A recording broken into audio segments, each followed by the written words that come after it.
김훈 상장군, 서경에는 왜 가시는 게요?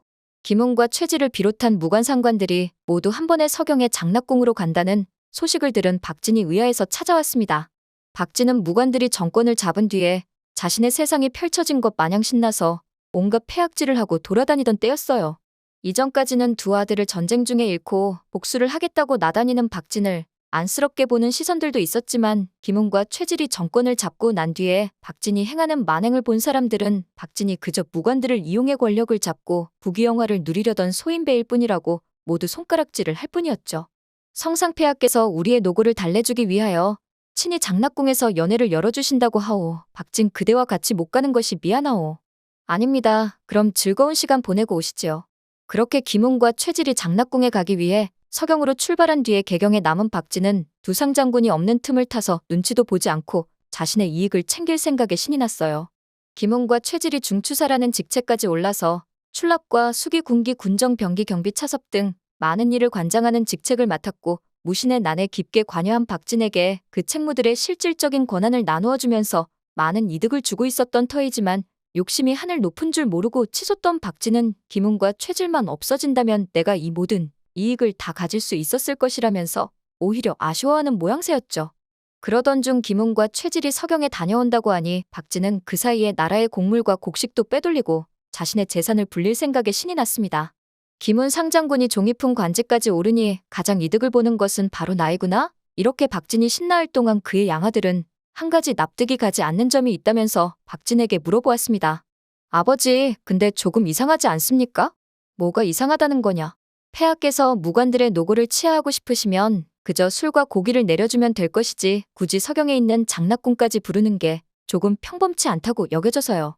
아들아, 장락궁은 평범한 곳이 아니다. 고려 서경 황성 내에 있는 궁궐로 서경에 있는 궁궐 중 가장 우대받는 곳이지. 무엇보다 개경에 있는 성에서 연회를 열면 아직까지 전쟁의 고통에서 다 벗어나지 못한 개경 백성들의 시선을 다 받을 수도 있으니 몰래 서경까지 부르신 것 아니냐. 진정 그렇게 생각하시는 것이옵니까? 그렇게 생각하지 않을 게 또 뭐 있겠느냐.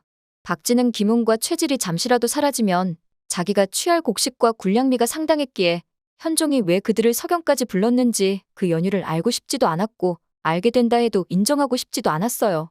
그렇게 자기 욕심에 취해 있는 박진에게 며칠 뒤 끔찍한 소식이 들려왔습니다. 그 소식을 가지고 온 것은 박진의 양아들이었죠. 아버님, 큰일 났습니다. 지금 군사들이 우리 집으로 몰려오고 있습니다. 양아들이 고함을 치며 헐레벌떡 달려오자 박진은 예의 그 편안한 표정으로 물었죠.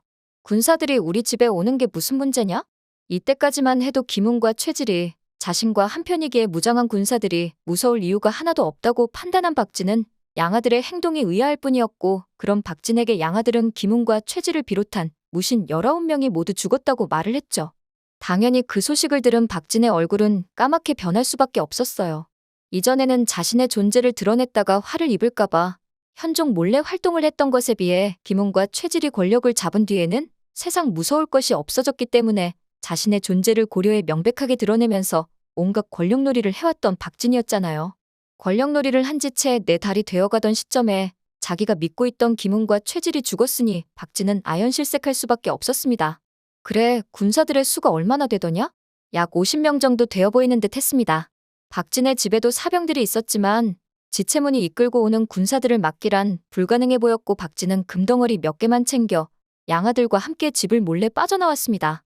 하지만 자신의 권력을 과시하면서 주변 사람들을 괴롭히기만 했던 박진을 몰래 숨겨줄 이는 고려 오도양계에 단 한 명도 존재하지 않았어요. 오히려 박진과 비슷한 사람을 보았다면서 박진의 위치를 알려주고자 하는 사람만 많았고 이에 박진이 군사들에게 잡히는 것은 하루 이틀 시간 문제로 보였습니다. 김훈과 최질이 그렇게 쉽게 가다니 권력이란 게 정말 무상한 것이로구나? 나는 앞으로 어떻게 살아야 할꼬. 그러자 양아들이 박진에게 말하기를 아버님, 거란으로 가심이 어떻게 싸웁니까? 갑자기 거란에 가자니 무슨 말이냐. 거란의 황제 야율용서는 투항하는 고려인은 모두 자신의 신하로 거둬준다고 하더이다. 지난번에 거란에 붙잡혀 갔던 하공진은 거란에서 벼슬까지 받고 남경의 아내까지 두어 호의호식하면서 잘 살고 있다 들었습니다. 아버지께서도 더 늦기 전에 거란으로 가심이 더 낫지 않겠습니까? 양아들의 말을 들은 박진은 이 제안이 꽤나 일리 있다는 생각이 들었어요. 하공진이 죽었다는 소식을 아직 듣지 못했기에 거란에 가면 그처럼 벼슬도 얻고 아내도 얻을 수 있을 것이라 판단한 거죠. 그렇게 양아들과 함께 거란에 가기 위해 박진은 금을 팔아 말을 구매하였고 압록강을 향해 미친 듯이 달려갔습니다. 하지만 쉽사리 고려를 빠져나갈 수 있을 거라 생각한 것은 박진의 오판이었어요.